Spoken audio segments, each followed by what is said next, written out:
కవ్వాళీమాత ఒకప్పుడు కాశీలో నివసిస్తూ ఉండేది. ఆమె జీవనోపాధి కొరకు గవ్వలను అమ్ముతూ ఉండేది. ఆమె సదా విశ్వేశ్వరుని భక్తి శ్రద్ధాసక్తులతో ఆరాధించేది. శివారాధనకు ముందుగా గంగానదిలో స్నానం ఆచరించేది. గంగా స్నానం తరువాత విశ్వేశ్వర దర్శనం అయిన తరువాతే ఆమె ఆహారాన్ని స్వీకరించేది. ఒకనాడు ఆమె స్నానం చేసి గట్టుకు రాగానే ఒక హరిజనుడు ఆమెను ముట్టుకున్నాడు. హరిజన స్పర్శ కారణంగా ఆమె తిరిగి గంగలో స్నానానికి వెళ్ళింది. అలా ఆమె స్నానం చేయటం, తిరిగి హరిజనుడు ముట్టుకోవటం, తిరిగి గంగా స్నానానికి పోవటం చేస్తుండగా రాత్రయింది. ఆమె ఆ రోజంతా భోజనమే చేయలేదు. కాశీ అన్నపూర్ణామాత క్షేత్రం గనక ఆ క్షేత్ర సరిహద్దుల్లో ఎవరూ భోజనం చేయకుండా ఉండకూడదు. కనుక అన్నపూర్ణాదేవి స్వయంగా కవ్వాళీకి ప్రత్యక్షమై తన క్షేత్రంలో ఎవరూ పస్తులు ఉండకూడదు కనుక భోజనం చేయమని చెప్పింది. కవ్వాళి మాత్రం విశ్వేశ్వర దర్శనం చేయకుండా భోజనం చేయనని చెప్పింది. అన్నపూర్ణాదేవి కోపగించుకొని ఆమెను కాశీ సరిహద్దులు దాటి వెళ్ళమని ఆదేశించింది.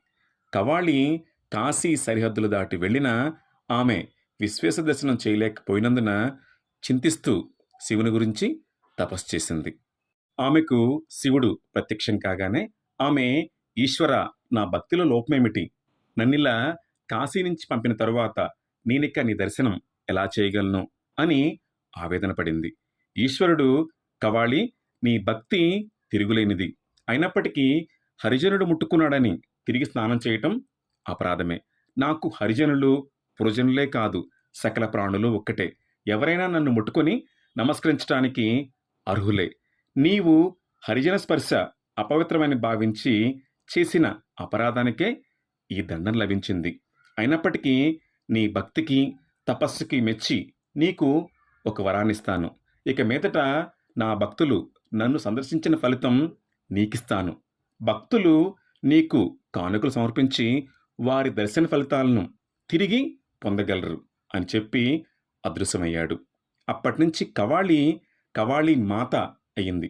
కనుక భక్తులు కాశీ విశ్వేశ్వర దర్శనం చేసుకున్న ఫలితం కవ్వాళి మాతకు దక్కుతుంది.